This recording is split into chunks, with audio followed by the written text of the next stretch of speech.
दूसरों को ज्ञान देने का अधिकार उसको नहीं है। हमारे पूज्य गुरुदेव जो हमको पढ़ाते हैं वे कहते हैं कि कथा की वही पाठ आपको पढ़ाएंगे जो आप भी कर सको। जो आपसे नहीं होता वो काम हम आपको नहीं बताएंगे, क्योंकि वो उसको बोलोगे और तुम्हारे खुद के जीवन में नहीं है तो उसका कोई प्रभाव नहीं होगा। परुपदेश वेलायाम सर्वे शिष्टा भवन्ति ही, दूसरों को उपदेश देने में सब श्रेष्ठ हो जाते हैं, लेकिन विस्मरन्ति तत्सर्वम, सब भूल जाते हैं जब खुद पर आती है बात।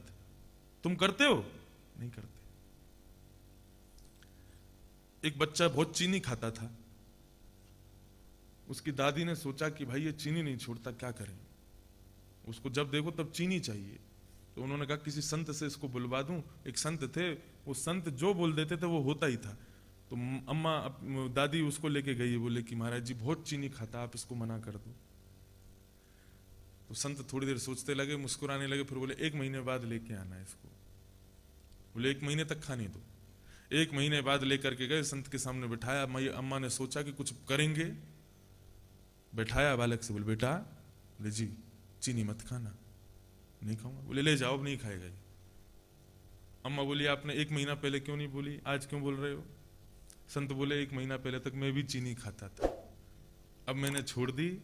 जब मैंने छोड़ दी तब मैंने इसको कहा कि अब तू भी छोड़ दे।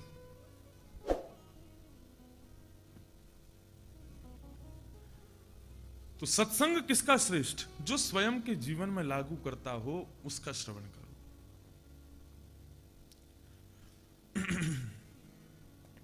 श्री ध्रुव जी महाराज के कल हमने कथा चरित्र को श्रवण किया और उससे हमने क्या सीखा कि श्री ध्रुव जी महाराज में भगवत प्राप्ति की जो इच्छा प्रबल है, उस इच्छा प्रबल ने उनको भगवान से मिलवाया। 2 तपस्वी हिमालय पर गए, तो जैसे ही हिमालय पर गए तो हिमालय पर जाकर के तपस्या करने अलग अलग बैठ गए चोटियों पर। नारद जी महाराज जो भी तपस्या में जाता है उसको जरूर मिलता। अच्छा देखो एक बात, कल ध्रुव जी ने नारद जी से एक बात कही थी कि मेरी मां कहती हैं भगवान बाद में मिलते हैं, पहले नारद मिलते हैं। आप में से किसी को मिले आज तक? नारद कौन है? नारद केवल जो सीरियल्स में हम देखते आए हैं, वीणा लेकर के और ऐसी जटासी बना करके और नारायण नारायण करते चलते हैं, वो नारद नहीं है।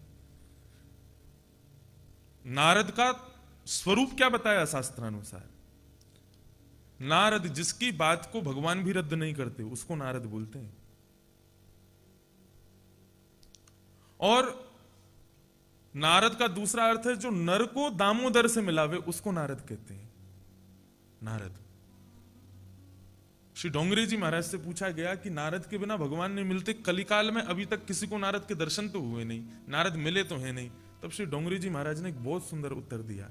वे कहने लगे, बोले नारद कौन है?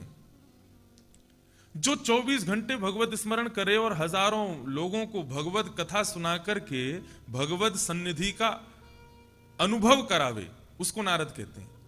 बोले नारद का मतलब केवल वीणा वादन करने वाले जटा वाले वही नारद नहीं होते।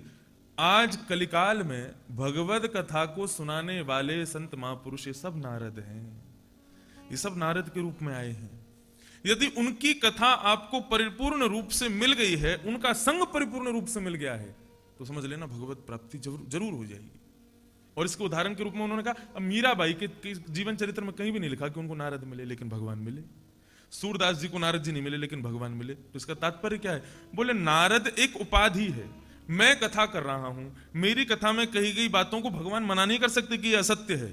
तो इस प्रकार से 4 घंटे के लिए सही मैं भी एक नारद हूं।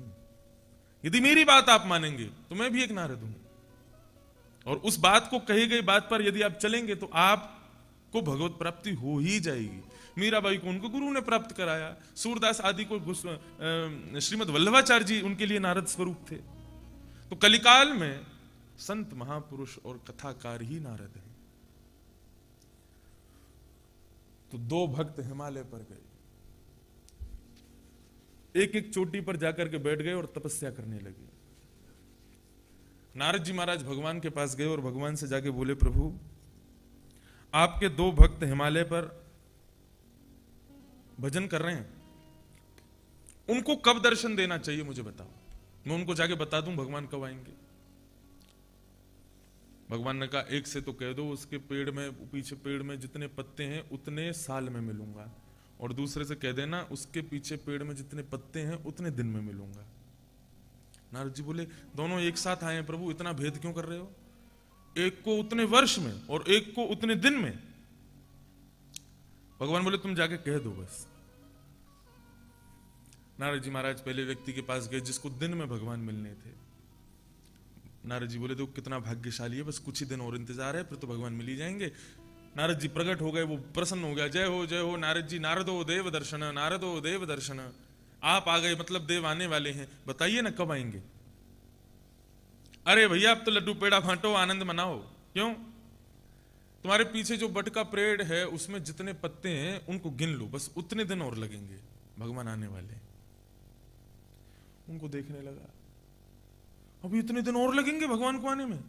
बोले हाँ, मैं अपना परिवार छोड़ के, बच्चे पत्नी सबको छोड़ के, व्यापार छोड़ के यहां पर बैठा हूं भगवान की आस में, और इतने वर्षों से यहां बैठा हुआ हूं, अभी इतने दिन और लगाएंगे भगवान? रोने लगा। नारद जी बोले तेरी स्थिति तो ऐसी है, बगल वाला तो उसको तो इतने साल लगेंगे, उसकी क्या स्थिति होगी? नारद जी उसके पास गए, जैसे नेत्र खोले, नारदो देव दर्शन, जय हो प्रभु, बताइए ना भगवान कब मिलेंगे? बोले बहुत समय है, तुम्हारे पीछे जो पेड़ है उसमें जितने पत्ते हैं उतने पत्तों को गिन लो, उतने वर्ष लगेंगे भगवान को आने में। जैसे ही उसने सुना इतने वर्ष बाद भगवान आएंगे, मतलब कि भगवान ने सुनिश्चित कर लिया है कि वो मुझसे मिलेंगे। अब चाहे वर्ष बाद मिलें चाहे कभी मिलें, लेकिन उनके हृदय में यह भावना उत्पन्न हो चुकी है कि वो मुझसे मिलेंगे। और वो इसी बात को सुनकर के नृत्य करने लगा, आनंदित हो गया, नाचने लगा, नारद जी के चरण पकड़ लिए। बोले भगवान अब कभी मिलें, लेकिन वो मुझसे मिलने आएंगे, ऐसा उन्होंने मन बना लिया है, मैं तो इस बात को सुनकर के ही प्रसन्न हूं। उसका परिणाम यह हुआ कि तत्क्षण भगवान वहीं प्रकट हो गए और उसको दर्शन दे दिए। दर्शन दे दिए, उसको मुक्त कर दिया। नारद जी महाराज ने हाथ पकड़ लिया भगवान का। बोले आप झूठ क्यों बोलते हो? हमसे बोला था इतने वर्षों में मिलोगे, मैंने उसको बोल दिया तो तुरंत प्रकट हो गए, क्यों किया ऐसा आपने? तब भगवान बोले उसको मिलना तो इतने वर्षों में ही था, लेकिन मेरी मिलने की आकांक्षा से उसके हृदय में उत्पन्न हुई जो उत्साह था, जो आनंद था, उस आनंद की गणना इतनी थी कि वो समस्त वर्ष उतने आनंद में विलीन हो गए और मैं प्रकट हो गया। आनंद का क्षण जो होता है उसमें 4 घंटे आप कथा सुनते हैं, लेकिन 4 घंटे यदि आनंद से कथा सुन रहे हैं तो 4 घंटे कब व्यतीत हो जाएंगे आपको पता नहीं चलेगा। किसी को कहो 8 दिन के लिए कथा सुनने चलो, तो वो आपसे पहले पहले तो यही कहेगा 2 दिन के लिए आऊंगा मैं, लेकिन 2 दिन की कथा श्रवण करके उसके मन में इतना आनंद स्फुरित हो जाएगा कि वो फिर रुकने का उसका मन करेगा।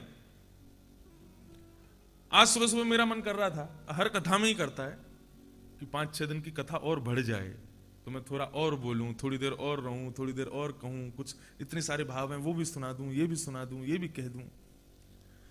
तो आनंद में क्या होता है कि समय का अभाव पता नहीं चलता, समय नहीं पता चलता कब निकल जाता है।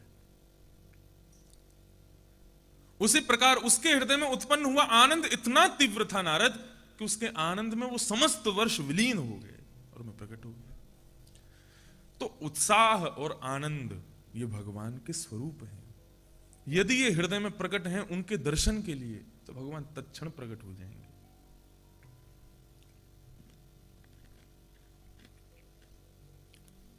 एक कथा और आती है, जब ध्रुव जी को 5 महीने में भगवान ने दर्शन दे दिया तो हिमालय से कमंडल ले लेकर के जटा वाले बाबा जी अपने अपने घर को जाने लगे। क्यों जाने लगे? बोले सबको लगा भगवान भेदभाव करते हैं। वो छोटा बालक है, राजा का बेटा, इसलिए उसको 5 महीने में मिल गए। हम यहां 5-5 हजार वर्षों से बैठे हैं, हमको आज तक नहीं मिले। तो सब हिमालय से उतर करके नीचे आ गए, गंगा जी पार करने के लिए केवट के साथ नाव में बैठे। जैसे ही गंगा जी पार करने लगे तो नाव में बैठते ही, गंगा के बीच में आते ही गंगा जी का रंग रक्त वर्ण का हो गया, और देखते ही देखते गंगा जी के चारों तरफ से हड्डियां, मांस, रुधिर ये सब प्रकट हो गए गंगा जी में। तो उन ऋषियों ने, संतों ने उस केवट से पूछा, भाई ये गंगा जी में किसका मांस, किसकी हड्डियां और ये किसका स्वरूप बह रहा है ये? बोले आप लोगों ने सुना होगा कुछ दिन पहले एक नन्हे से बालक को भगवान मिले। बोले हाँ, ध्रुव को मिले थे, उसको जल्दी मिल गए, इसीलिए तो हम लोग जा रहे हैं, छोड़ छोड़ के भगवान भेदभाव करते हैं। बोले महाराज ये ध्रुव जो है ना, ये अपने जीवन में 1000 जन्मों तक तपस्या करता रहा। हर जन्म के बाद तपस्या करते करते करते करते पूरा जीवन व्यतीत हो जाता, तपस्या करते करते उसका शरीर खड़ा खड़ा ही अंत हो जाता और गंगा जी में गिर जाता। एक नहीं, 1000 बार उसने तपस्या की, पूरे पूरे जीवन, हजार हजार वर्षों तक उसने तपस्या की, उसका शरीर गंगा जी में विलीन हो गया। ये उसी का शरीर है जो आपको दिखाई दे रहा है। केवल उसकी 5 महीने की तपस्या रह गई थी, तब वो एक राजा का पुत्र बन के आया, 5 महीने की तपस्या पूरी की, तो आज उसको भगवान मिल गए। ये बात सुन के संतों ने कहा, भाई सुनो ना, आप वापस कर लो, अभी हम वापस जाएंगे हिमालय पे, जाके फिर तपस्या करेंगे, अभी हमारी अवधि पूरी नहीं हुई है। तो कहने का अभिप्राय, उत्साह में भगवत प्राप्ति है। श्री ध्रुव जी को हम प्रणाम करते हैं। ध्रुव जी महाराज लौट करके आए, उनके पिता ने उनको अपने हृदय से लगाया कि मिथ्या वदति लोकोऽयं चंदनात् खलु शीतलम् पुत्रगात्र क्षणस्पर्शम् चंदनात् अतिरिच्यते। अपने पुत्र ध्रुव को हृदय से लगा करके उत्तानपाद राजा ने ये श्लोक कहा।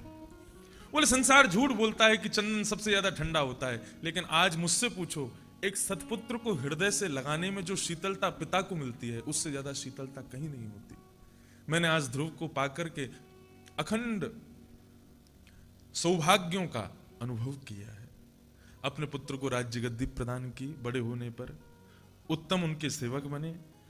कुछ वर्षों बाद यक्षों ने उत्तम को मार दिया, 36,000 वर्ष तक राज्य किया ध्रुव जी ने।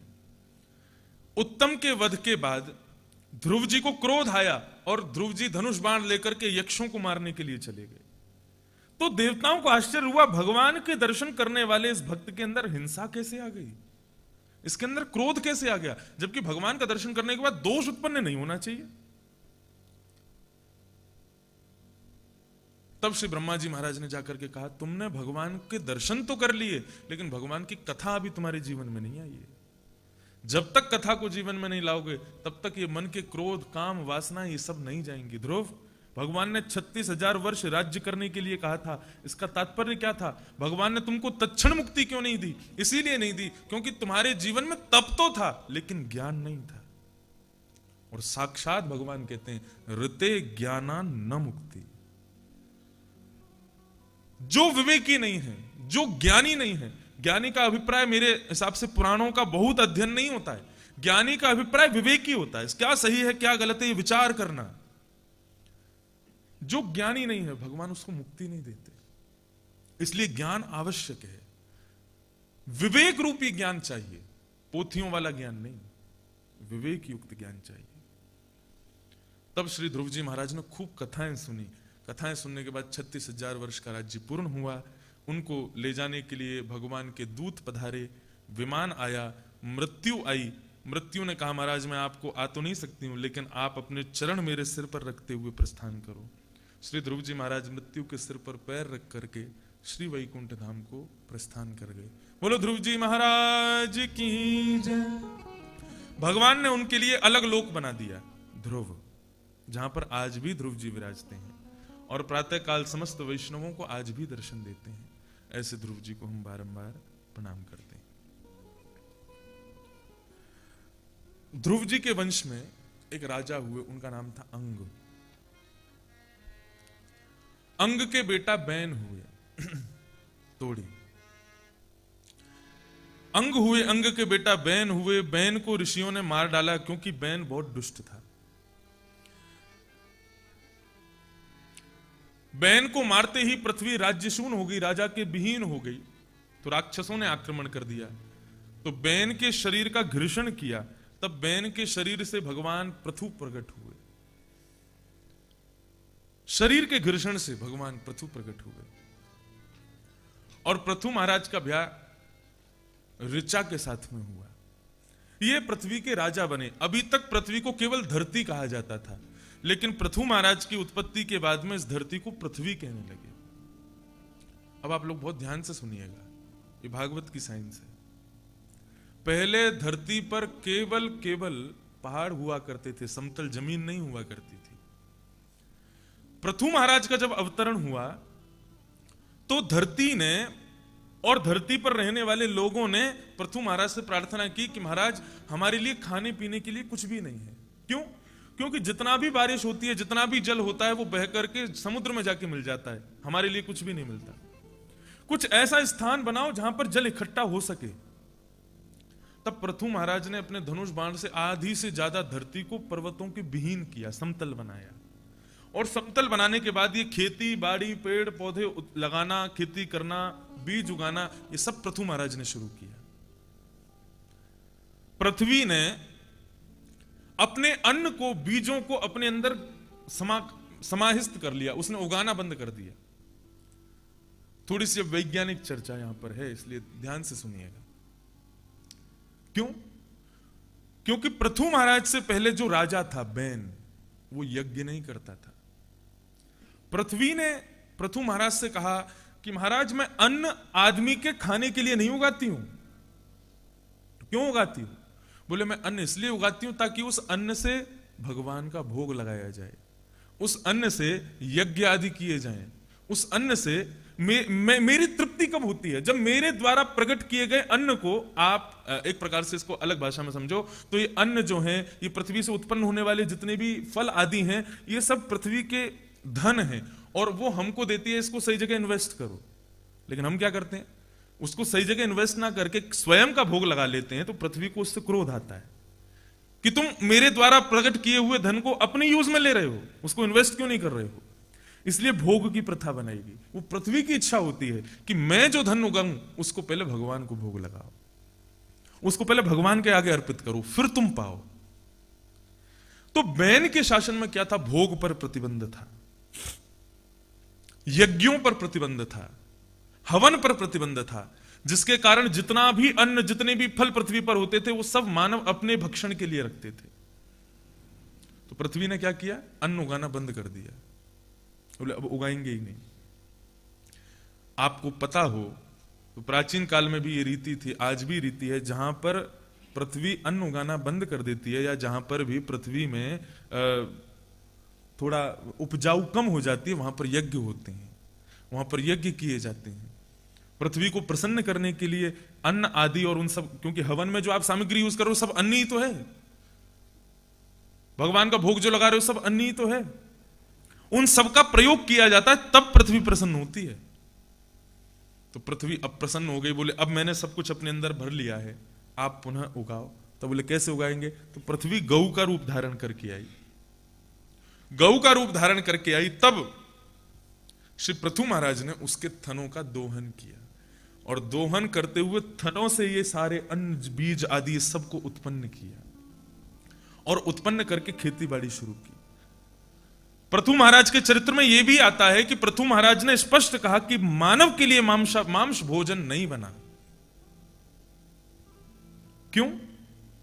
पृथु महाराज ने रिसर्च की अपने तत्व से कि जितने भी मांस भक्षी जीव हैं वो जीभ से पानी पीते हैं, और जितने भी शाकाहारी जीव हैं वो सब अपने होठ से पानी पीते हैं। मानव कहां से पानी पीता है? होठ से पीता है। तो मानव के लिए मांसाहार नहीं बना। मांसाहारी जीवों की जीभ जो होती है वो जीभ बड़ी कठोर होती है, वो जीभ से जब चाटते हैं तो जितना पानी हम होठ से पीते हैं उतना उनकी जीभ धारण कर लेती है। दूसरी बात, मांस भक्षण करने वालों की जो अंतड़ियां होती हैं वो हम लोगों से 3 गुना बड़ी होती हैं, जिस वजह से वो मांस भक्षण करके उसको पचा सकते हैं। लेकिन मानव की जो पाचन शक्ति है वो मांस भक्षियों से बहुत कम होती है, इसलिए खाते हैं दलिया खाओ, चीला खाओ, स्वपच भोजन करो जो हम जल्दी पचा सकें। हम लोग ज्यादा अपच भोजन करते हैं तो वो हमारे सिस्टम को खराब करती है। ये पृथु महाराज ने बताया भागवत में कि मानव को केवल और केवल शाकाहार भोजन करना चाहिए, उसके लिए मांसाहार बना ही नहीं है। इन्होंने अपने यहां राजाओं के शिकार पर बैन लगा दिया पृथु महाराज ने। इतनी बड़ी क्रांति की पृथु महाराज ने, तब धरती का नाम पृथ्वी हुआ। खेती बाड़ी आदि सब इन्होंने शुरू की। उसके बाद जब इन्होंने पृथ्वी को पूर्ण रूप में स्थापित कर दिया, तब इन्होंने सोचा अब मुझे यज्ञ करना चाहिए। तब इन्होंने 100 अश्वमेध यज्ञ किए। 99 अश्वमेध यज्ञ होने पर, 100 अश्वमेध यज्ञ होने के बाद जब मृत्यु होती है तो इंद्र की पदवी मिलती है। ये इंद्र, ब्रह्मा, देवता, ये सब हम भी बन सकते हैं, मैं और आप भी बन सकते हैं। हमारा पुण्य उतना होना चाहिए। बस पुण्य का भोग मत करो, पुण्य करते जाओ, पुण्य करते जाओ। तो उसका परिणाम क्या होगा? भगवान क्या करते हैं, जब प्रलय हो जाता है तो प्रलय के बाद में जितने भी जीव मरे हैं सबको अपने सामने खड़ा कर देते हैं। बोले इनमें से पुण्य जितने लोगों ने किया है और उस पुण्य को भोगा नहीं है, उन सबको आगे बुला। तब सबको आगे बुलाया जाता है। उनमें से 33 करोड़ लोगों को गिना जाता है। बोले इन सब ने पुण्य किया, इनमें सबसे ज्यादा पुण्य किसका है? जिसने भोगा नहीं है। बोले इसका है, इसको इंद्र बना दो। दूसरा इसका है, इसको ब्रह्मा बना दो। तीसरा इसका है, इसको वरुण बना दो। चौथा ये है, इसको सूर्य बना दो। पांचवा ये, इसको चंद्रमा बना दो। इस प्रकार 33 करोड़ देवता प्रलय के बाद में मानव की आत्माएं जिन्होंने सबसे ज्यादा पुण्य किए होंगे उन्हीं को ही बना दिया जाता है। अगले प्रलय में ये जितने भी देवता हैं ये सब पुनः मानव बनेंगे और हम मानवों में से कोई ना कोई देवता बनेगा। इस प्रकार से चक्र चलता है भगवान का। तो श्री पृथु महाराज ने 99 अश्वमेध यज्ञ किए। सोमा करने बैठते तो इंद्र को लगता है ये मेरी पदवी छीन लेंगे, तो वो उनका घोड़ा लेकर के भाग जाता है। अश्वमेध यज्ञ में घोड़ों को छोड़ दिया जाता है और चुनौती दी जाती है, यदि कोई इस घोड़े को बंदी बनाएगा तो मुझसे युद्ध करेगा। ऐसे करके उसका नियम होता है। 99 यज्ञ के बाद में जब इंद्र उसके 100 अश्वमेध यज्ञों को पूरा नहीं होने देता तो एक दिन पृथु महाराज को क्रोध आया। भगवान प्रकट हुए, पृथु महाराज को उन्होंने शांत किया। तब पृथु महाराज से उन्होंने कहा कि तुम वरदान मांगो, क्या चाहिए? तुम्हें 100 अश्वमेध यज्ञ की आवश्यकता नहीं, मैं तुम्हारे सामने प्रकट हो गया हूं। तब श्री पृथु महाराज ने उनसे वरदान मांगा कि प्रभु ऐसी कृपा कर दो कि मेरे प्रत्येक रोम में श्रवण की शक्ति प्राप्त हो जाए। मेरे लिए 2 कान बहुत कम है आपकी कथा सुनने के लिए, मैं प्रत्येक रोम से आपकी कथा सुनना चाहता हूं। ऐसा वरदान मांगा। भगवान प्रसन्न हो गए और पृथु को अपना ही तत्व बताया। तब से 24 अवतारों में भगवान पृथु हो गए। भगवान ने अपने समान पृथु को बना दिया। इस प्रकार से पृथु महाराज की कथा बताई गई और इन्हीं पृथु के वंश में आगे चलते हुए अनेकों राजाओं हुए और पुरंजनोपाख्यान आदि सब यहां पर बताए गए, जिसमें रुद्र गीत भी है। भगवान शिव ने गीत गाया भगवान का, उन सबको हम प्रणाम करते हैं। इन्हीं के वंश में आगे चल करके हुए ऋषभ भगवान। कई जैन परंपरा के लोग इनको अपना इष्ट मानते हैं। ऋषभ भगवान, इनके 100 पुत्र हुए और इनके सबसे बड़े पुत्र का नाम है भरत, जिनकी वजह से हमारे देश को भारत कहा जाता है। 3 भरत हुए, शकुंतला नंदन भरत, दूसरे ये ऋषभ नंदन भरत और तीसरे राम जी के भैया भरत। ये 3 भरत हैं जिनकी वजह से हमारे देश को भारत कहा जाता है। तो ये सबसे पहले राजा थे इस देश के, इसलिए इनकी वजह से इस देश को कहा गया भारत। बहुत सुंदर कथा है, सावधानी से सुने।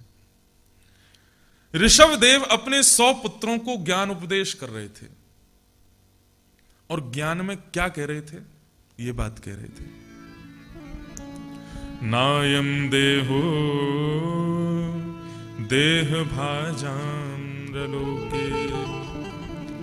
कष्टान कामान अर्हते विभुजाम्ये तपो दिव्यम पुत्रकायेन सत्वम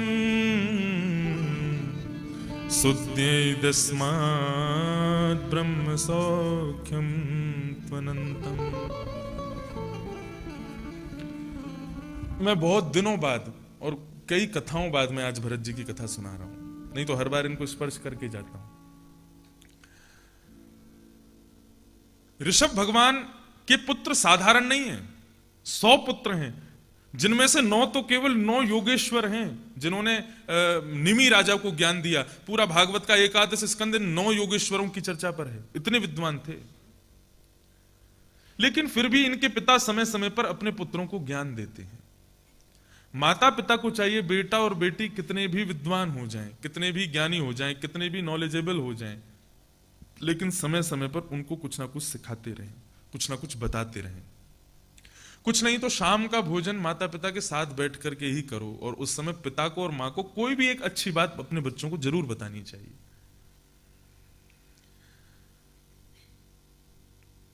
माता शत्रु पिता बैरी ये न बालो न पाठित। जो माता जो पिता अपने पुत्र और पुत्री को समय समय पर ज्ञान नहीं देते, वो सबसे बड़े शत्रु होते हैं अपने बच्चों के। इसलिए समय समय पर उनको कुछ ना कुछ भी हो, भले ही आप नहीं पढ़े लेकिन बच्चे आपके पढ़े, तो उनके सामने, कई माता पिता होते हैं वो पढ़े लिखे नहीं लेकिन बच्चों को पढ़ा दिया, तो अब बच्चों के सामने बोलने में उनको थोड़ी सी हेजिटेशन होती है कि हम कैसे बोलें, ये ज्यादा जानता है। ऐसा नहीं, माता पिता फिर भी माता पिता ही रहेंगे, उनको कुछ ना कुछ भी सही, चाहे साधारण ही बात हो, बतानी जरूर चाहिए। भगवान कृष्ण भी अपने पुत्रों को समय समय पर समझाते हैं। तो आज ऋषभदेव अपने बच्चों से कह रहे हैं कि हमें ये देह क्यों मिला है। कष्ट पाते हुए कर्म करने के लिए शरीर नहीं मिला। आज हम लोग कर्म कर रहे हैं तो कर्म करने में कष्ट तो पाना पड़ता है, लेकिन केवल कष्ट पाते हुए कर्म करने के लिए शरीर नहीं मिला है। तो बोले किसके लिए मिला है? बोले तपो दिव्यम पुत्र कायेन सत्वम सुद्यैद्यस्मात् ब्रह्म सौख्यम त्वनन्तम। अपने शरीर से दिव्य तप करो। अब देखो, एक मेरी बात सुनना, सतयुग, त्रेता, द्वापर और कलयुग, 4 युग होते हैं। सतयुग में भगवत प्राप्ति होती है तपस्या से। जितनी लंबी तपस्या उतनी जल्दी भगवान मिलते हैं। त्रेता में भगवत प्राप्ति होती है यज्ञ करने से, हवन करने से। जितना अच्छा अनुष्ठान, जितना अच्छा हवन करोगे उतनी जल्दी भगवान मिलेंगे। द्वापर में भगवत प्राप्ति होती है भगवान के श्री विग्रह की सेवा और श्रृंगार करने से। ये भगवान के श्री विग्रह की सेवा श्रृंगार कब प्रारंभ हुआ? द्वापर में प्रारंभ हुआ। मुकुट धराओ, वस्त्र धराओ, मालाएं पहनाओ, अलकावलियां धराओ, भगवान के श्री विग्रह को ही परब्रह्म मान करके उनकी सेवा करना, ये द्वापर युग में भगवत प्राप्ति का साधन था। और कलयुग में केवल और केवल घर बैठ करके आलती मार पाल करके बैठ जाओ, नेत्र बंद करके भगवत स्मरण करने मात्र से मुक्ति मिलती है। सतयुग में तपस्या, त्रेता में यज्ञ, द्वापर में मूर्ति पूजा सेवा, और कलयुग में भगवत भजन। ये 4 युगों में 4 भगवान की प्राप्ति। तो यहां पर श्री ऋषभदेव जी महाराज कह रहे हैं कष्ट पाते हुए कर्म करने के लिए शरीर नहीं मिला है। तो बोले किसके लिए मिला है? बोले तप करो। इस शरीर के द्वारा आपके अंदर कोई गुण है, मेरे अंदर गुण है कि भगवान की कृपा से बिना सीखे बचपन से ही थोड़ा सा कला मेरा ठीक है, तो मैं इस कंठ से किसकी सेवा करूं? ठाकुर जी की सेवा करूं। आपके पास में ठाकुर जी ने कोई विद्या दी है, कोई कला दी है, कोई गुण दिया है, आपके अंदर वो गुण है, तो उस गुण से संसार को रिझाने का प्रयास मत करो। संसार को रिझाने का प्रयास करोगे तो वो कष्ट पाते हुए कर्म होगा। लेकिन यदि उस गुण से आप ठाकुर जी को प्रसन्न करने का भाव रखोगे तो उसमें कष्ट नहीं मिलेगा, वो आनंद ही प्रदान करेगा।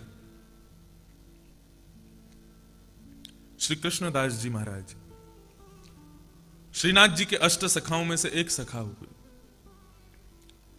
ये कोई भी अच्छी वस्तु इनको बाजार में लेने जाते थे, इनको दिख जाती थी तो इनको लगता था कि मेरे श्रीनाथ जी को मिल जाए। उनका मन का भाव ही यही था कि संसार में कुछ भी अच्छा यदि आपको दिख रहा है तो वो भगवान को पहले अर्पित करो। स्वयं के पास ले आओगे तो वो हो ना हो कुछ समय के बाद कष्ट देने लग जाएगी, पहले भगवत अर्पित करो। एक बार आगरा गए, मुझे बहुत प्रिय है ये भाव, इस भाव से ही मेरा मन श्रीनाथ जी के प्रति आकर्षित हुआ। तो कृष्णदास जी महाराज गए हैं भैरवी, आगरा। आगरा जैसे ही पहुंचे तो आगरा के गली मोहल्लों में दुकानों पर घूम रहे थे, भगवान के लिए कोई अच्छी वस्तु ढूंढ रहे थे। तभी उनको एक स्वर सुनाई दिया, कोई बहुत ही सुंदर राग रागनियों में बद्ध होकर के कुछ गा रहा था।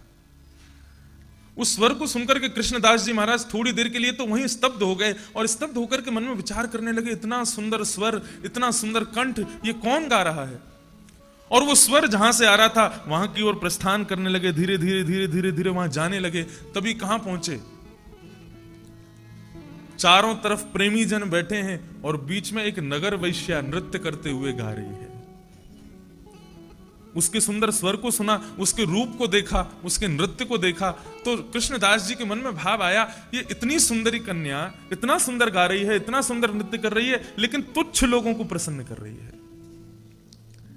यदि हमारे लाल जी के सामने जाकर के कुछ गा दे, उनके सामने नृत्य कर दे, ठाकुर जी अगर इसके इस गीत से प्रसन्न हो जाएं तो इसका जीवन उद्धार हो जाएगा। कृष्णदास जी वहां खड़े खड़े उसको सुनते रहे और सुनते सुनते उनके मन में पता नहीं क्या भाव आया, वे तुरंत उसके पास गए और जाके बोले, सुनो, हमारे सेठ जी के सामने गाओगी? बोले मिलेगा क्या? बोले अभी थोड़ा एडवांस रखो। तो उन्होंने 100 का नोट निकाल के दे दिया। उस समय 100 रुपए लाखों के समान होते थे। 100 रुपया उसने जीवन में पहली बार देखा। जब उसने देखा तो वो बोली कि जब सेवक इतना धन दे रहा है तो सेठ कितना देगा? उसको अभी तक पता नहीं है सेठ कौन है। उसने कहा ठीक है, कब चलना है? बोले कल सवेरे सवेरे हमारे साथ बैलगाड़ी में बैठ करके चलो। बोले कहां जाना है? बोले गोवर्धन। हमारे सेठ जी गोवर्धन में रहते हैं, ब्रजमंडल में। बोले ठीक है। प्रातःकाल का समय हुआ, अब वैश्या जा रही है, रास्ते भर गुमान करती जा रही है, अपना श्रृंगार करते हुए जा रही है कि ऐसा नृत्य करूंगी, ऐसा नाचूंगी, ऐसा गाऊंगी, ऐसा रूप दिखाऊंगी कि वो सेठ प्रसन्न होकर के मुझे इतना धन दे देगा कि फिर मुझे कहीं जाने की जरूरत ही नहीं पड़ेगी। कृष्णदास जी उसके मुखमंडल की ओर देख रहे हैं और बार बार विचार कर रहे हैं कि आज तेरे जीवन का एक बहुत अनमोल क्षण है। गिरिराज जी के ऊपर श्रीनाथ जी के मंदिर में उस वैश्या को ले जाकर के खड़ा कर दिया। राजभोग आरोग रहे थे, श्रीनाथ जी पर्दा लगा हुआ था। कृष्णदास जी एक कोने में खड़े हैं और वैश्या की ओर देख रहे हैं। वैश्या उनकी ओर देखती है, बोले कब कब कब आएंगे आपके सेठ जी? बोले अभी बस भोजन कर रहे हैं, बस अभी आपको दिख जाएंगे। मन में बार बार विचार कर रही है, ऐसा गाऊंगी, ऐसा नाचूंगी, वो प्रसन्न हो जाएंगे। जैसे ही गुसाई जी ने कपाट खोले हैं और राजभोग के बाद मुख पर अद्भुत कांति धारण किए, गले में कमल माला पहने हुए, एक भुजा ऊपर है, दूसरी भुजा कमर पर लगी है, श्रीनाथ जी को जैसे ही उसने देखा सुध बुध खो गई। क्या गाना है भूल गई, मेरे स्वरूप का गुमान। मैंने ऐसा स्वरूप ना कभी देखा ना कभी सुना जो मेरे सामने खड़ा है। श्रीनाथ जी को देख करके ऐसी अद्भुत प्रसन्न हुई, कंठ अवरुद्ध हो गया, गाने के लिए स्वर नहीं निकल रहे, नेत्रों से केवल आंसुओं की धार बह रही है। तब कृष्णदास जी की ओर उसने देखा, बोले मैं तो कुछ गाने योग्य बच्ची नहीं हूं। मानो वो ये कह रही है कि मेरी वाणी संसार के लोगों के सामने गा करके अब झूठी हो चुकी है, मेरा शरीर संसार के लोगों के सामने नृत्य करके झूठा हो चुका है, वो झूठा वस्तु मैं इनको कैसे प्रदान करूं? मेरे भाव से आप ही कुछ गाओ। तब कृष्णदास जी महाराज ने एक पद गाया, मेरो मन गिरधर छवि पे अटक्यो, मेरो गिरधर छवि पे अटक्यो। आप सबने हमारे गिरधर लाल जी के दर्शन किए हैं, वो श्रीनाथ जी के स्वरूप है। उनको कहीं से खरीद के नहीं लाया मैं, वो खुद आए हैं, अपने आप आए हैं। और ये पद जब मैं सुनता था, जब इसको गाता था, तब तक लाल जी मेरे पास नहीं आए थे, लेकिन इस भाव में जो स्वरूप है ठाकुर जी का, उसका इतना चिंतन हुआ, वे अपने आप ही चले आए हैं। मेरा भाव है आप सब लोग प्रेम से इसका गान करो और चिंतन करो, वो कैसा स्वरूप है।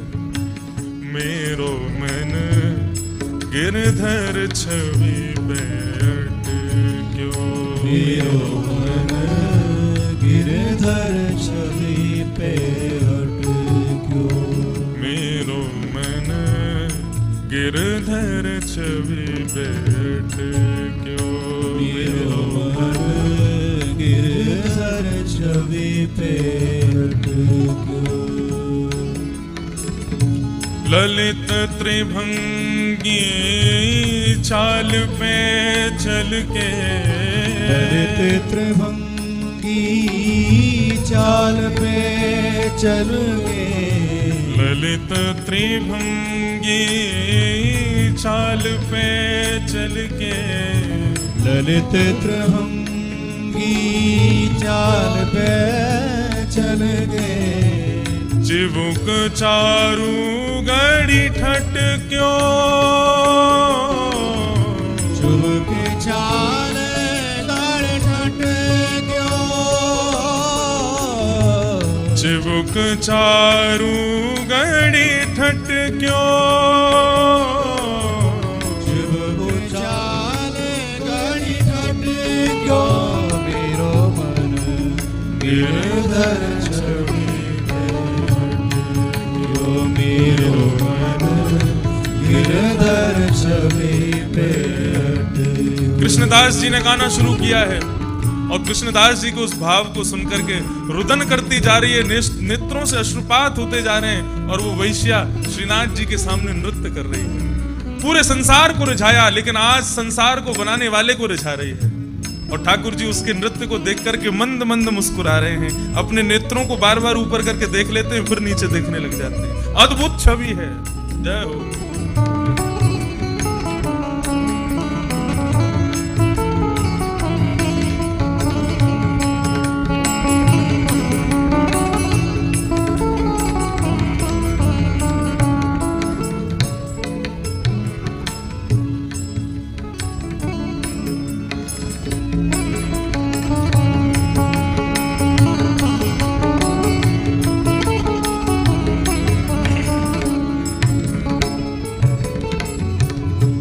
सजल श्याम घन वरन लीन है, सजल श्याम घन वरन लीन है, सजल श्याम घन वरण लीन है, सजल श्याम घन वरन लीन है, फिर चित अनंत न भटक्यो,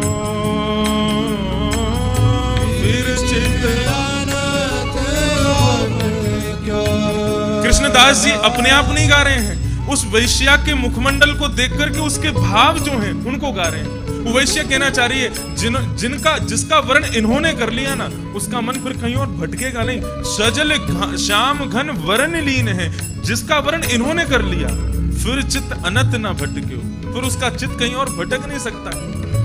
सजल श्याम घन वरण लीन है, सजल श्याम घन वरण लीन है, फिर चित अनंत न भटक्यो, फिर चित अनंत न भटक्यो। हे कृष्ण दास किए प्राण न्युछावर, कृष्णदास किए प्राण न्युछावर, कृष्ण दास किए प्राण न्युछावर, कृष्णदास किए प्राण न्युछावर। क्या हुआ? नृत्य करते करते करते करते वो वैश्या अपने घुटनों पर बैठ गई और कृष्णदास जी की ओर देखती है रुदन करते हुए, और उनसे केवल एक ही भाव कहती है, मैं कितना भी नृत्य कर लूं, कितना भी गा लूं, लेकिन जिस शरीर का सेवन औरों के द्वारा हो चुका है वो सेवन योग्य नहीं है, ठाकुर जी के भोग लगाने योग्य नहीं है। और उसने हाथ जोड़ करके केवल एक विनती की है, क्या? कि अब ऐसी कृपा करो कि ये देह छूट जाए, लेकिन आत्मा पवित्र है, मैं उसमें आत्मा से इनके अंदर विलीन कर जाऊं। कृष्णदास जी चौंक गए, बोले क्या कह रही है? तब उन्होंने ये पद गाया और ये भाव गाया, कृष्णदास किए प्राण न्योछावर। वैश्या नृत्य करते करते गिर पड़ी और उसके शरीर में से एक दिव्य आत्मा प्रकट हुई। आत्मा को कोई नहीं रोक सकता भगवान से मिलने से। शरीर था संसार का, छोड़ दिया उसको, और आत्मा से श्रीनाथ जी में जाकर के विलीन हो गई, मिल गई उन्हीं में। कृष्णदास किए प्राण न्युछावर,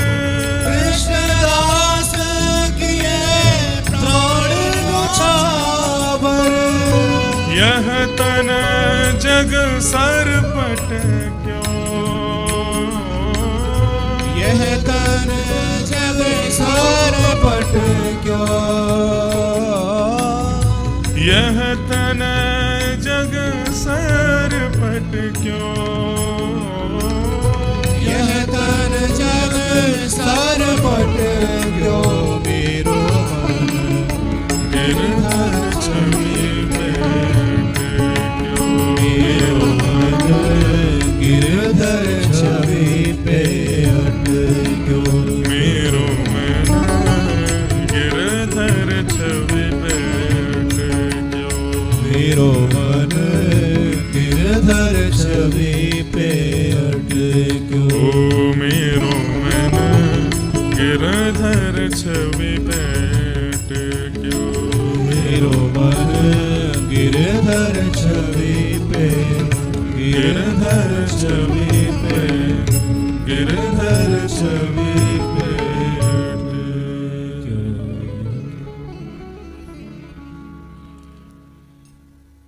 अपने सद्गुणों को भगवान को अर्पित करना, यही तो भक्ति है। अपने किसी विशेष गुण से भगवत सेवा करना, यही भगवत भक्ति है। आपका गुण ही उनके लिए भोग है। मेरे पास कंठ है तो उस कंठ से मैं ठाकुर जी की सेवा, आपको बताएं, मैं जब 9वीं कक्षा में था तब तक भी मेरा कोई भाव नहीं था कि मैं कभी कथा करूंगा। मैं एक गायक बनना चाहता था और गायकी के द्वारा सबको प्रसन्न करना चाहता था। बचपन से ही ठाकुर जी ने कंठ दिया था और हमारे पूज्य पिताजी महाराज ने उसके लिए हमारे साथ खूब मेहनत भी की कि इसको कहीं भेज दें। और मैं 2.5 महीना बंबई भी रहा संगीत को सीखने के लिए और एक गायक बनने के लिए। पिताजी के ऐसी शिष्य मंडली हैं बंबई में कि वो बड़े बड़े म्यूजिक डायरेक्टर, बड़े बड़े म्यूजिक प्रोड्यूसर सब के उन्होंने फोन लिस्ट और अपना मैनेजर मेरे साथ छोड़ दिया। बोले कि आप सबके स्टूडियोज में जाओ, सबको अपना गायन सुनाओ और आप ख्याति प्राप्त करो। किसी को पसंद आएगा तो वो आपको काम देगा, और बोले किसी को पसंद ना आवे तो हमको बताना, हम किसी को पैसा दे करके आपको गवा देंगे। ये तक स्थिति हो गई, लेकिन मन को एक शांति नहीं थी। तो मेरे प्रथम गुरु हैं मेरे पूज्य नाना जी, पंडित श्री कृष्णलाल शास्त्री जी। थे नहीं, अब भी हैं। मुझे अनुभव होता है कि वो साथ ही हैं मेरे।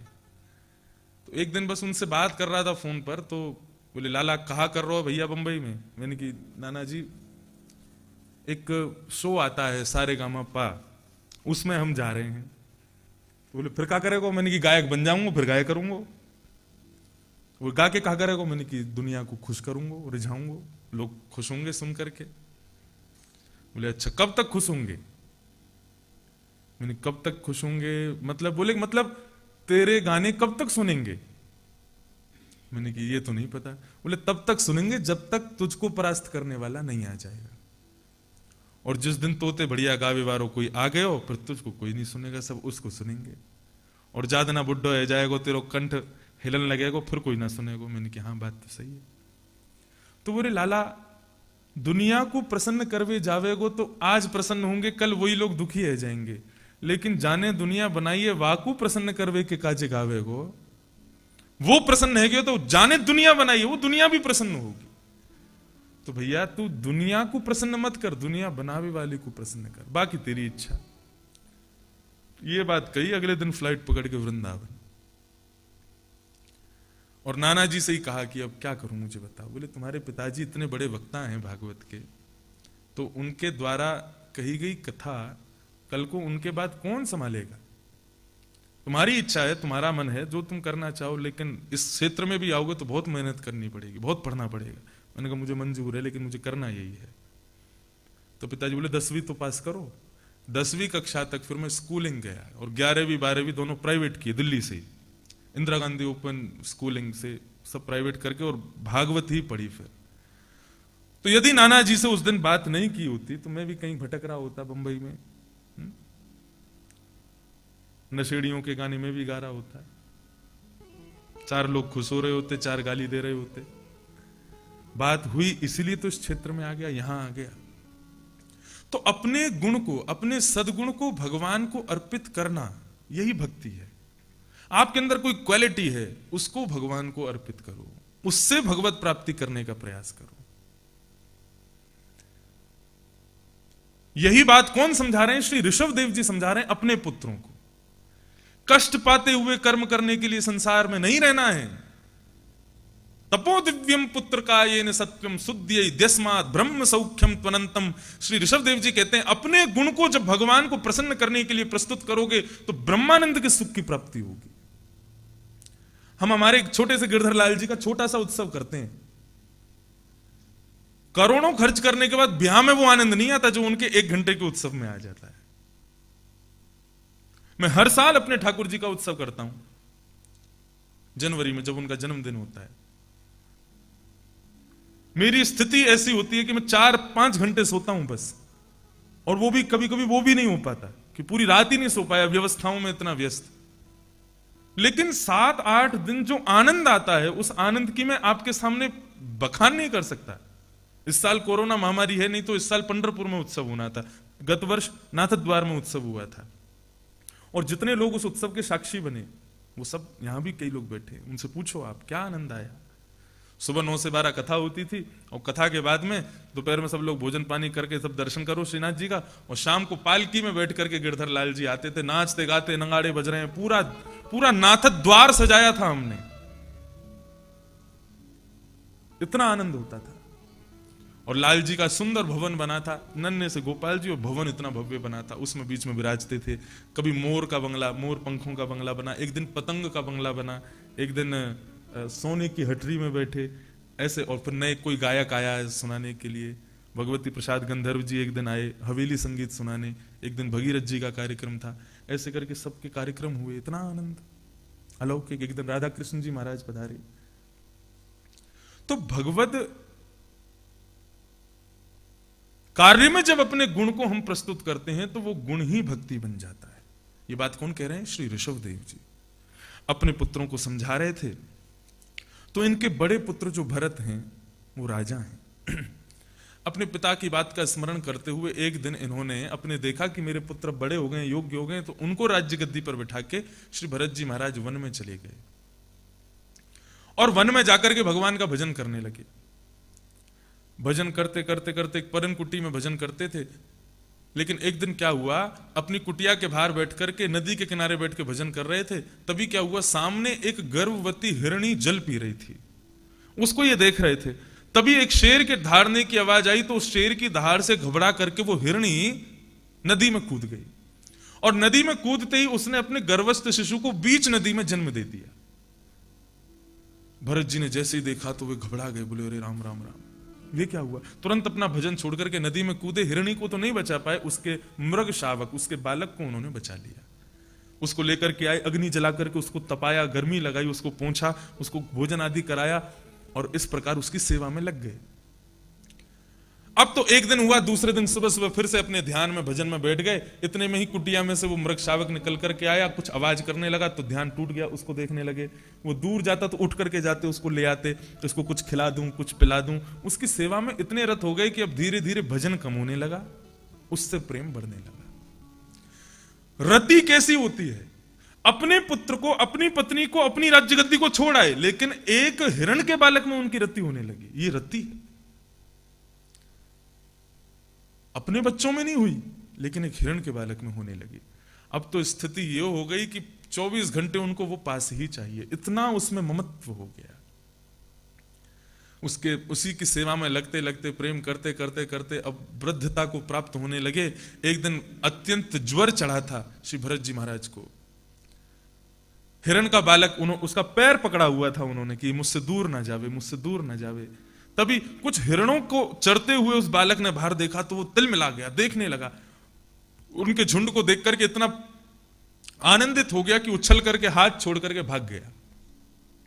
श्री भरत जी महाराज की चलने की भी स्थिति नहीं थी। जैसे तैसे बाहर आए तो देखा कि वो मृग बालक हिरणों के झुंड के साथ वहां से चला गया। अब तो उसी का स्मरण करते करते करते करते अत्यंत ज्वर में तो थे ही, अपने प्राणों का परित्याग कर दिया। और स्थिति ये हुई कि उनका पुनर्जन्म हुआ तो वे एक मृग के बालक बने, एक हिरण के पुत्र बन के आए। अंते या मति सा गति, मृत्यु के अंत में जो मति में आ जाएगा आपको अगले जन्म में वही बनना पड़ेगा। ऐसा क्यों होता है? मानव यदि अपने हृदय में कोई इच्छा रख करके मृत्यु को प्राप्त होता है तो भगवान कहते हैं कि इच्छा के साथ वैकुंठ कोई नहीं आ सकता। यदि आपने कोई इच्छा आपकी अधूरी रह गई तो आपको वो पूरी करने के लिए दोबारा पृथ्वी पर जाना पड़ेगा। अभी प्रहलाद जी का चरित्र आएगा तो वहां नृसिंह भगवान उनको समझाएंगे कि इच्छा या तो करो मत, लेकिन यदि कोई इच्छा हृदय में प्रकट हो गई है तो उसको कैसे भी सूक्ष्म रूप में से ही पूरा कर लो। यदि अधूरी इच्छा के साथ तुम आओगे तो वैकुंठ में प्रवेश नहीं मिलेगा। हिरण बन गए, हिरण के बालक बन गए, तब भी उनको अपने भजन के बल से स्मृति में था कि मैं पूर्व जन्म में एक भरत नाम का राजा था, एक मृग शावक में बुद्धि चली गई इसलिए मुझे मृग बनना पड़ा, हिरण बनना पड़ा। क्या किया? एक दिन जानबूझ करके जल पीते पीते नदी में कूद गए अपने प्राणों को दहन करने के लिए, क्योंकि मृग के रूप में भजन नहीं कर सकते। और नदी में डूबते हुए उन्होंने देखा एक ब्राह्मण यज्ञ कर रहा है नदी के किनारे बैठ करके, उसको देखते देखते देखते उन्होंने अपने प्राणों को गवा दिया। और उसका परिणाम क्या हुआ? तीसरे जन्म में वो एक ब्राह्मण के पुत्र बन करके आए और संयोगवश उनका पुनः नाम भरत रखा गया।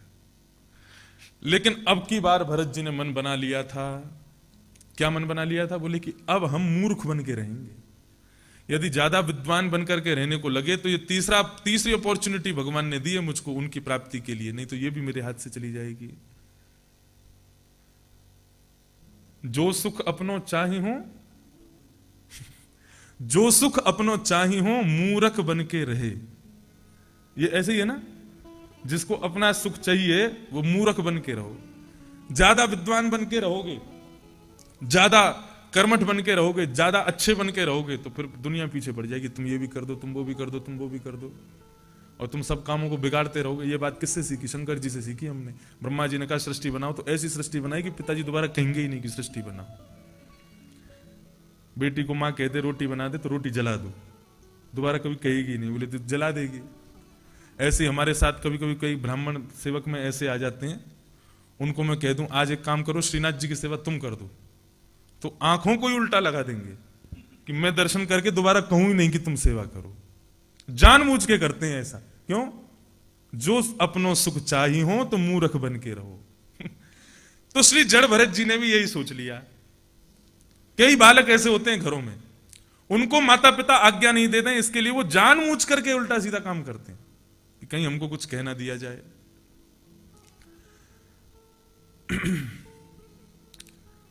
इस प्रकार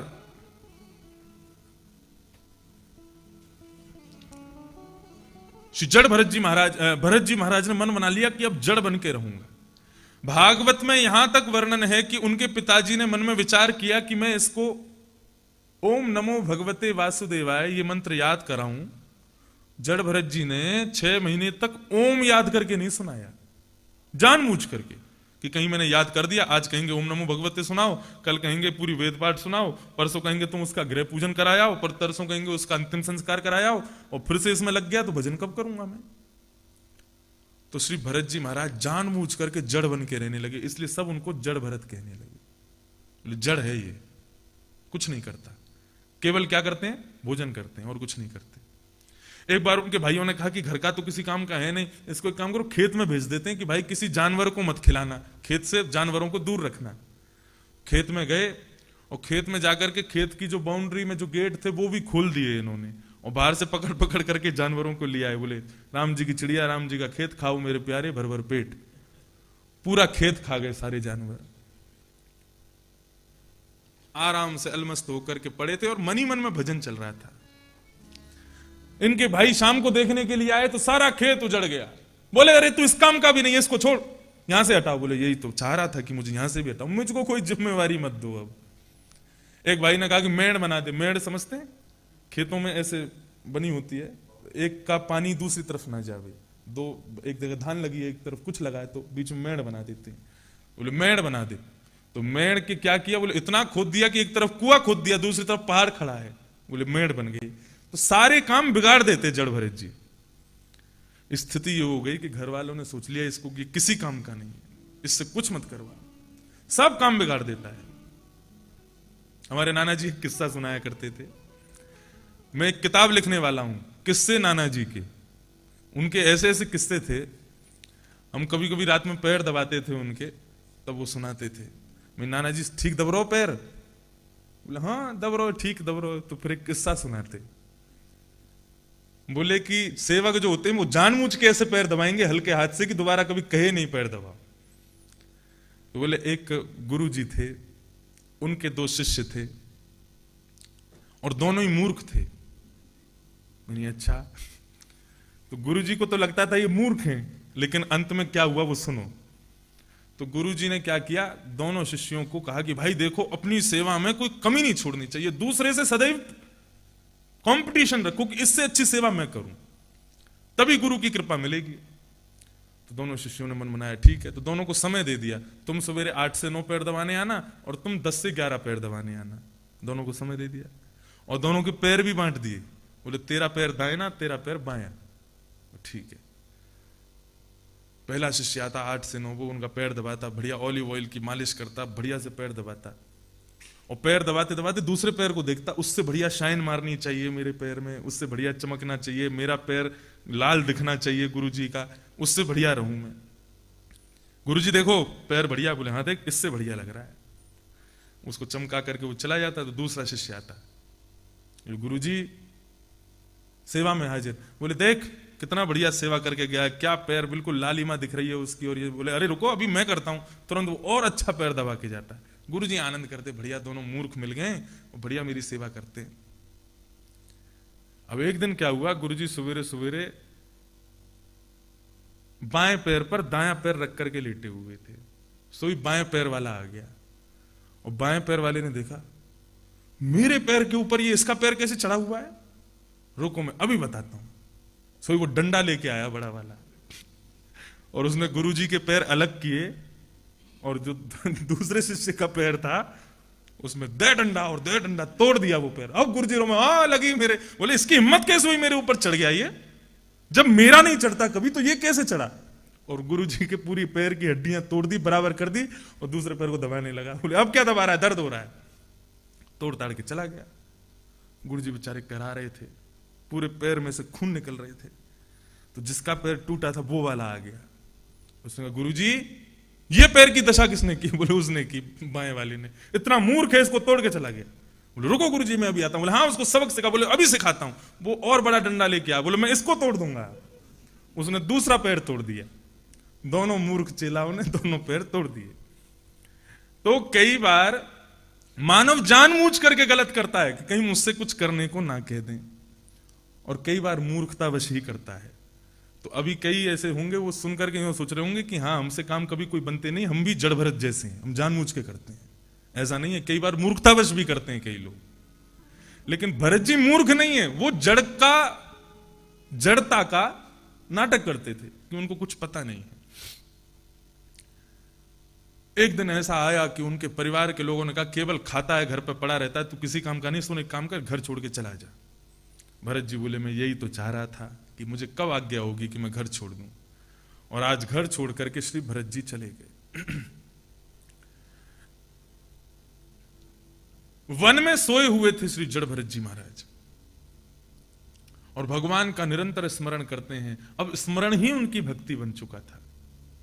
संसार के किसी कार्य में उनकी रुचि इसलिए नहीं दिखाते थे कहीं मैं फंस ना जाऊं फिर से, ये मेरे पास अंतिम अपॉर्चुनिटी है भगवान की। रात्रि में एक खेत में सोए थे, एक जंगल में सोए थे, तभी कोल भील पास के गांव में अपनी देवी को प्रसन्न करने के लिए नर की बलि चढ़ा रहे थे। और जिस नर की बलि चढ़ा रहे थे पता नहीं कैसे वो नर उन लोगों से छूट करके भाग गया। लोग उसके पीछे पीछे भागे तो वो उसी खेत में होकर भाग रहा था जहां जड़ भरत जी सोए थे। तो वो तो जड़ भरत जी को फलांग करके भाग गया, लेकिन बाकी के लोग जड़ भरत जी सो रहे थे टकरा करके गिर गए। तो वो तो भाग गया, इन लोगों ने जड़ भरत जी को पकड़ लिया। बोले यही बढ़िया नर है, इसी की बलि चढ़ाएंगे। जड़ भरत जी ने 3-4 दिन से कुछ खाया नहीं था, बलि को बढ़िया खिलाया जाता है तो बढ़िया वो पकवान खाया, उसमें भी कह रहे थे वाह लाल जी तेरी बड़ी कृपा, आज तो देख कैसे 56 भोग खिलाने को मिल रहे हैं। 4 लोग नहला रहे थे, बढ़िया उसको तैयार कर रहे थे, बोले वाह आज तो बड़ी कृपा ठाकुर जी की हमारे ऊपर हो रही है। उसको नए कपड़े पहना करके काली के सामने जाकर के खड़ा कर दिया, दोनों हाथ पीछे बांध दिए।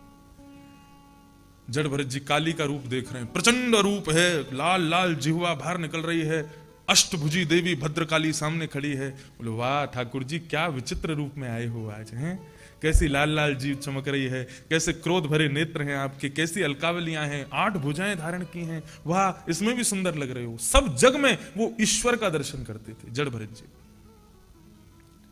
लेकिन तभी उन्होंने देखा कि बगल वाला व्यक्ति तलवार को पहना रहा है। जड़ भरत जी कुछ बोलते नहीं थे, मौन रहते थे। तलवार को देख करके वे समझ गए कि ये मेरी बलि चढ़ाना चाहते हैं। जड़ भरत जी को घुटनों पर बैठा दिया और घुटनों पर बैठा करके उनका सर नीचे करके और काटने के लिए तैयार हुए। तभी कोई आया, बोले सुनो सुनो, इसकी कोई अंतिम इच्छा हो तो ये भगवान से मांग ले, तुम्हारी कोई अंतिम इच्छा हो तो भगवान से मांग लो। जड़ भरत जी ने काली की ओर देखा और देख करके उन्होंने मन में केवल एक ही भावना प्रकट की, कुपुत्रो जायेत क्वचिदपि कुमाता न भवति। हे मां, मैं पुत्र हूं, मैं कुपुत्र हो सकता हूं, लेकिन आप मां हो, आप कुमाता नहीं हो सकती। एक पुत्र की बलि से मां कैसे प्रसन्न हो सकती है? मेरी बलि से आप कैसे खुश हो सकती हैं? मैंने अपने पिछले 2 जन्म गवा दिए। भरत जी बोल नहीं रहे, मन में विचार कर रहे हैं। ये मुझे तीसरी बार ऐसा अवसर मिला है कि मैं अपने जीवन का कल्याण कर सकूं, इसीलिए जड़ बन के बैठा हूं, किसी से बोलता नहीं हूं। लेकिन फिर भी मां, यदि मेरी बलि से आप प्रसन्न होगी तो स्वीकार करो। तुरंत उन्होंने सर नीचे किया। जैसे ही कोल भील तलवार उठा करके उनका सर कलम करने लगे, अब देवी कैसे सह सकती है उसको? सहसोच्चाट देवी भद्रकाली, श्रीमद् भागवत का 5म स्कंद गद्य कहता है, यहां पर देवी का प्रकट हुआ। सहसोच्चाट देवी भद्रकाली, चट चट चट आवाज आने लगी और मूर्ति का भेदन करके भद्रकाली वहां प्रकट हो गई। और जिस तलवार से जड़ भरत जी का सर कलम किया जा रहा था, उसी तलवार को लेकर के समस्त कोल भीलों का सर भेदन कर दिया। जड़ भरत जी अब भी नीचे सिर करके खड़े, ऊपर देखा तो सामने भद्रकाली खड़ी है असली में। और भद्रकाली ने जड़ भरत जी के सिर पर हाथ फेरा, बोले जाओ वत्स, जिस कार्य के लिए तुम जड़ बने हो उसको पूरा करो। जड़ भरत जी महाराज कीर्तन करते हुए, आनंदित होते हुए, काली को प्रणाम करते हुए वहां से प्रस्थान कर गए। सिंधु नदी के किनारे बैठे हैं और सिंधु नदी के उस पार, जिसको आज पाकिस्तान कहा जाता है, इसका नाम था सौवीर देश भागवत के अनुसार। और वहां के एक राजा हैं, उनका नाम है रहुगण। वे रहुगण राजा रोज पालकी में बैठ करके कपिल भगवान के आश्रम जाते हैं सत्संग करने के लिए, रोज सत्संग करने जाते हैं। लेकिन उनके सत्संग में केवल श्रवण भक्ति श्रेष्ठ है, वो केवल सुनते हैं, जीवन में उतारते नहीं हैं। आज उतारने के लिए उनके जीवन में जड़ भरत का आगमन होगा। पालकी में बैठ करके वे कपिल भगवान के आश्रम के लिए प्रस्थान करने के लिए जैसे आए तो कहारों ने कहा, महाराज क्षमा करना, हम चारों में से एक का आज बहुत अस्वस्थ हो गया, वो आया नहीं है। तो रहुगण राजा ने कहा कि तो इसमें मुझे क्या, मुझे कोई फर्क नहीं पड़ता है, मुझे आश्रम पहुंचना है, किसी को भी राह चलते को पकड़ लाओ, लेकिन मुझे पहुंचाओ। कहार बाहर ढूंढने गए तो देखा सिंधु नदी के किनारे एक बैठा है जड़, बोले इसी को ही ले चलो। अच्छा एक और बात बताएं, भागवत में यह भी वर्णन है कि श्री जड़ भरत जी का जो शरीर था वो स्थूल था, मोटे थे, खूब भारी थे। प्रश्न किया, बोले कि वो खाते तो थे नहीं, फिर भारी कैसे हो गए? उनको भोजन तो मिलता नहीं था। उनके जो भाई बंधु थे वे सब सौतेली मां के पुत्र थे, वो भी उनको जला हुआ अन्न देते थे, बचा हुआ अन्न देते थे। कुकर सुकरों के लिए जो निकाल दिया जाता है वो अन्न उनको खाने को मिलता था। तो फिर उनका शरीर स्थूल कैसे हुआ? इसका उत्तर दिया गया, मानव शरीर 2 रूप से मोटा होता है, एक अतिशय भोजन करने से और दूसरा यहां बताया कि सर्पा पिबन्ति पवनम न चतुर्वलास्ते शुष्कै तृणैव गजावलिनो भवन्ति कंदै फलै मुनिगणा रमयन्ति काल संतोषैव पुरुष परमं निधानम्। सर्पा पिबन्ति पवनम न च दुर्वलास्ते, सबसे ज्यादा बलवान सर्प कौन सा होता है? सबसे ज्यादा हत्ता तगड़ा सर्प कौन सा होता है? अजगर। वो कह रहे हैं एनाकोंडा। अजगर, अजगर का भोजन क्या होता है? वो किसी चीज को निगलता है और मुख से लेकर के पूंछ तक उसको ले जाता है और फिर निकाल देता है। उसके बाद क्या करता है? बोले कितने दिनों तक केवल मुंह खोल के पड़ा रहता है, हवा पीता है, फिर भी नच दुर्बलास्ते, वो दुर्बल नहीं होता, पतला नहीं होता, सबसे ज्यादा मोटा होता है। सर्पा पिबंती पवनम नच दुर्बलास्ते और शुष्कई तृणई वनगजा वलिनो भवंती। छोटे छोटे पत्तों को खाकर के, छोटे छोटे तृणों को खाकर के वन का हाथी सबसे ज्यादा बलवान होता है, सबसे ज्यादा तगड़ा होता है। शुष्कई तृणई वन गजा वलिनो भवंती। सामने वाले उसमें जाओ आप कभी रोड पर, वहां आपको दिखेंगे हाथी क्या खाता है, उसके द्वारा तोड़े गए छोटे छोटे पत्ते वत्ते सब मैंने देखे। मैं तो 5-6 बार वहीं घूमने गया। कल तो ऊपर गांव तक गया, ऊपर एक गांव है उसका नाम है कोटा, वहां तक मैं होके आया। इतना छोटी सी पगडंडी बस, लेकिन वहां से शिवपुरी दिखाई दे रहा था, इतना आगे चल करके है, वहां तक हम घूम के आए।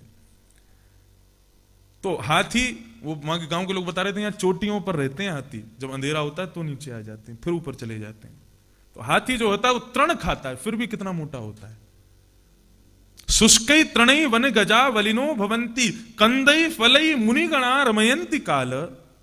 कंद मूल फल खा करके बड़े बड़े संत, बड़े बड़े ऋषि कितने काल तक रहते हैं, फिर भी कैसे हत्ते तगड़े होते हैं संत महात्मा। इसका मतलब क्या है? अतिशय भोजन करने से व्यक्ति के शरीर में मोटापा नहीं आता।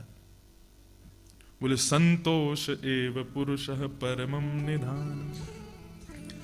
संतोषी यदि मनुष्य हो जाए तो वो पानी भी पिएगा तो 1 गिलास पानी भी उसको लगेगा, और संतोषी नहीं है तो 12-13 रोटी भी खा ले तो भी शरीर पतला दुबला ही रहेगा। मोटे लोग खुश हो जाओ सब, ले हम संतोषी हैं इसलिए हमारा शरीर बढ़ रहा है।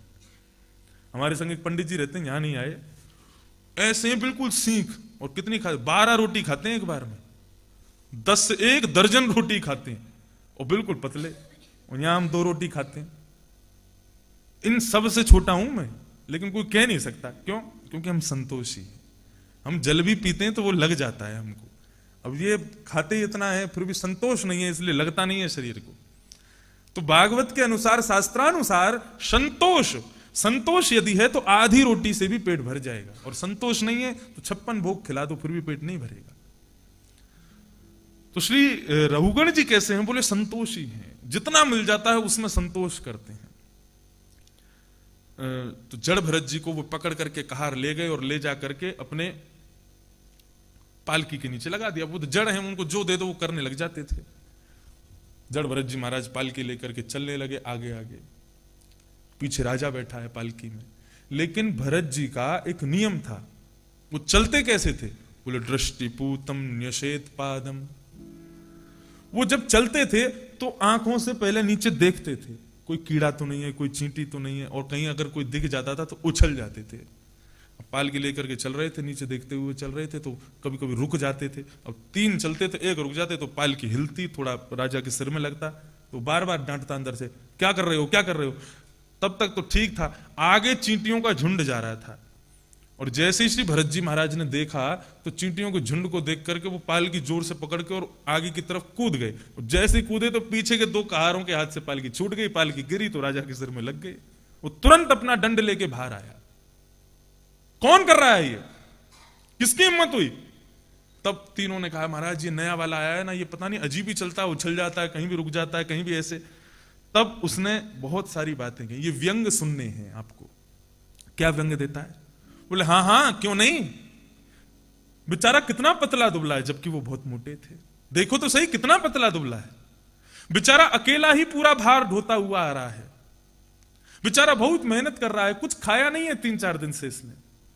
इस प्रकार की बात कहने लगा, और कहने लगा अरे सुनो ए पतले दुबले व्यक्ति, यदि तुम ढंग से नहीं चलोगे तो मैं अपने दंड से तुम्हारी चिकित्सा करूंगा, तुमको ठीक कर दूंगा, आदि आदि बातें कहने लगा। भरत जी महाराज उसकी ओर देखने लगे, ये रघुगण कौन है?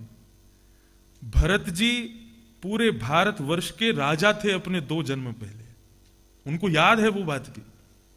और ये भारतवर्ष के एक छोटे देश का राजा है रहुगण। भरत जी महाराज मन में सोचने लगे, इतने छोटे से देश के राजा और कपिल भगवान के आश्रम जाता है, इतना अहंकार। यदि आज इसके सामने मैं जड़ बना रहा, मैं नहीं बोला तो मुझे पाप लगेगा। यहां रहुगण को ज्ञान दे रहे हैं श्री भरत जी, और वो पहली बार अपने जीवन में बोलते हैं, त्वयोदितं व्यक्तम विप्रलब्धम भर्तु समेष्याद्यदि वीर भारत गन्तु यदि स्यादधिगम्य मध्वा पिबेतिराशौ न वेदां प्रवाद। तुम कपिल भगवान के आश्रम जाते हो राजन, और वहां ब्रह्म ज्ञान प्राप्त करके आते हो, तो तुम्हें यह पता होना चाहिए, ये मोटा होना पतला होना ये शरीर का धर्म है, आत्मा का नहीं। भार उठाना, भारी लगना, हल्का लगना, ये शरीर का धर्म है, आत्मा का नहीं। पीड़ा होना, सुख मिलना, ये शरीर का धर्म है, आत्मा का नहीं। तुम ज्ञानी हो, तुम्हारे मुख से ये बात शोभा नहीं देती है। तुम्हारी दृष्टि में इतना भेद तो आ जाना चाहिए कि ये शरीर नहीं है, आत्मा है। तुम चिकित्सा मेरी क्या करोगे? मैं पहले से ही जड़ हूं, मुझे सुधारने का तुम प्रयास करोगे तो तुम वही करोगे, पिसे पिसाए आटे को दोबारा पीसने का काम करोगे। मुझको क्या शिक्षा दे रहे हो?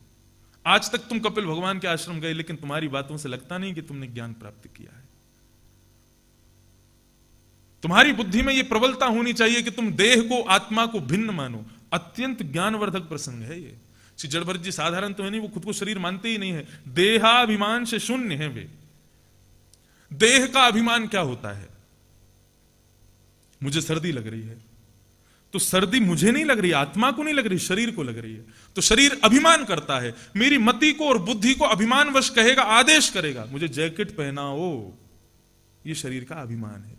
तो मन और बुद्धि क्या करेंगे? तब परिश्रमिक बनेंगे, पारिश्रमिक बनकर धन कमाएंगे, धन से फिर एक जैकेट खरीद के लाएंगे, पहनाएंगे, शरीर को गर्मी प्रदान करेंगे। शीतकाल जाएगा, ग्रीष्म ऋतु आएगी तो शरीर अभिमानवश कहेगा, मुझे एयर कंडीशन हॉल में बैठाओ, मुझे एयर कंडीशन जगह पर ले जाओ। ये देह के अभिमान है। ज्ञान की चरम सीमा जब आती है जीवन में, तो मानव देहाभिमान से शून्य हो जाता है, जीरो। उसका देह फिर अभिमान नहीं करता। उसको देह को जैसी परिस्थिति दे दो, वो देह को हर स्थिति में ढाल देते हैं। क्यों? क्योंकि देह हमारा स्वामी नहीं है, हमारी आत्मा इसकी स्वामी है। ये महाराज पराकाष्ठा जो प्रसंग जो चल रहा है, इसकी पराकाष्ठा पहुंचने में बहुत समय लगेगा, लेकिन प्रसंग इतना अद्भुत है कि सुनो। ये मोटा होना, पतला होना, दुख होना, पीड़ा होना, आदि आदि, भार लगना, हल्का लगना, ये सब शरीर को होता है राजन, आत्मा को कुछ नहीं होता। और मैं एक नित्य मुक्त शुद्ध आत्मा हूं, तो मुझसे ये भाव नहीं कह सकते। रहुगण सत्संग करता था, वो तुरंत घबरा गया, वो तुरंत घुटनों पर बैठ गया और कहा कि आप कौन हो, मुझे बताइए। नाहम विशंको सुरराज वज्र नयत्र शूला नयमस्य दंडात् नाग्न्यर्क सोमान नीलवल वितप्पा सत्तांशके भ्रंश ब्रह्म कुलाभमाना। मुझे इंद्र के वज्र से डर नहीं लगता, रहुगण कह रहा है। मुझे यमराज के दंड से डर नहीं लगता, मुझे शंकर जी के त्रिशूल से डर नहीं लगता, मुझे ब्रह्मा के क्रोध से डर नहीं लगता। मुझे केवल एक चीज से डर लगता है, क्या? किसी वैष्णव का, किसी ब्राह्मण का मुझसे अपमान ना हो जाए। आप कहीं कोई वैष्णव तो नहीं है, कोई ब्राह्मण तो नहीं है? आप कौन हैं प्रभु? और मुझे इस बात का बताइए, आपको इतने तत्व का ज्ञान कैसे है? और यदि आप तत्व ज्ञानी हैं तो मेरा एक प्रश्न है। यह प्रश्न बंधुओं, इसका उत्तर मुझे भी आज तक नहीं मिला, लेकिन भागवत में इसका उत्तर दिया है। उस उत्तर से थोड़ी मुझे संतुष्टि कम हुई। मैंने कईयों से पूछा, लेकिन कोई भी इसका आज तक प्रमाणिक उत्तर नहीं दे पाया। रहुगण राजा ने जो प्रश्न किया, वो प्रश्न सुनिए। वे कह रहे हैं कि आप कहते हो शरीर को भार लगता है, शरीर मोटा होता है, शरीर को पीड़ा होती है, शरीर को हल्का लगता है, शरीर आदि आदि सब बात आप कह रहे हो, आत्मा को कुछ नहीं होता। तो मेरा एक प्रश्न है। बोले क्या प्रश्न है? आग जलाई आपने, लकड़ी जलाई, लकड़ी के ऊपर आपने एक पतीला रखा, पतीले में आपने जल डाला और उसके बीच में आपने एक मुट्ठी चावल छोड़ दिए, क्या होगा? अग्नि के तेज से पतीला गर्म होगा, पतीले के गर्मी से जल गर्म होगा, जल की गर्मी से चावल गर्म होगा और चावल की गर्मी से उसका अंतस्थ तक गर्म हो जाएगा, चावल पक जाएगा। बोले हाँ। बोले ठीक उसी प्रकार जब बाह्य अग्नि रूपी कष्ट मानव के शरीर को कष्ट पहुंचाती है तो पहला कष्ट त्वचा को होता है, दूसरा उसके मांस को होता है, तीसरा उसकी हड्डी को होता है, यहां तक जब पहुंचा तो फिर आत्मा को कष्ट क्यों नहीं होता? ये प्रश्न किसने किया? रहुगण ने। आप कह रहे हैं कि आत्मा को कोई कष्ट नहीं होता, लेकिन मेरे प्रश्न का उत्तर दीजिए। जब साधारण अग्नि चावल के अंतस्थ के गर्भ तक को जब नरम बना सकती है, गर्मी पहुंचा सकती है, तो क्या बाह्य कष्ट आत्मा को नहीं पहुंचता होगा? मुझे किसी ने थप्पड़ मारा तो थप्पड़ मारते ही मुझे क्रोध आया, मुझे रोष आया और मैंने अपने आप विचार कर लिया कि मुझे यह करना है, मुझे ऐसे करना है, मुझे इसको मारना है। इसका तात्पर्य क्या है? कि शारीरिक कष्ट जो है वो आत्मा तक पहुंचा है, तभी तो क्रोध आया है। बात समझ में आ रही है ना सबको? मैं इसीलिए विषय थोड़ा कम लेता हूं क्योंकि इसका जो सार, जो भाव है वो बहुत ब्रह्म ज्ञान की पराकाष्ठा का है। आत्मा को कष्ट क्यों नहीं होता मुझे बताओ। तो यहां रहुगण जी ने, श्री जड़ भरत जी ने जो उत्तर दिया वो उत्तर बड़ा साधारण सा। उन्होंने क्या कहा? अकोविद वाद वादान वदस्यथो नीति विदाम वरिष्ठम नसूरयो ही व्यवहार में न तत्वावमर्शेन सहा मनंती। सीधा उन्होंने ये कह दिया कि तत्व ज्ञानी को संसार के पदार्थों से आत्मा को नहीं आंकना चाहिए। चावल एक सांसारिक पदार्थ है, तुम उसकी गणना, तुम उसकी तुलना आत्मा से कैसे कर सकते हो? ये मत करो। बस उन्होंने ऐसा कहकर के उसके प्रश्न का उत्तर दे दिया। बोले तुम उससे आत्मा को मत आंको। लेकिन इसका एक उत्तर मुझे समझ आता है। मैं कंफर्म श्योर नहीं हूं कि मेरी जो बात है वो सत्य होगी। ये मैंने अपने अध्ययन से इसका एक उत्तर ढूंढा है। वो उत्तर ये है कि रहुगण जी कह रहे हैं कि अग्नि से पतीला गर्म, पतीले से जल गर्म, जल से चावल का बाह्य स्वरूप गर्म और बाह्य स्वरूप से अंतस्थ तक गर्म। तो ऐसे ही मानव के शरीर को कष्ट होगा तो वो आत्मा को क्यों नहीं होगा? तो आपने यदि उदाहरण चावल का लिया है तो एक पके हुए चावल को आप बीच से तोड़ करके उसके गर्भ को देख सकते हो, वो दृष्टिगोचर होता है, वो दिख जाएगा आपको। लेकिन मानव को बीच से काट करके आप आत्मा को नहीं देख सकते, वो अदृश्य है। जिस आत्मा का दर्शन ही नहीं हो सकता उसके कष्ट और सुख का विचार हम कैसे कर सकते हैं?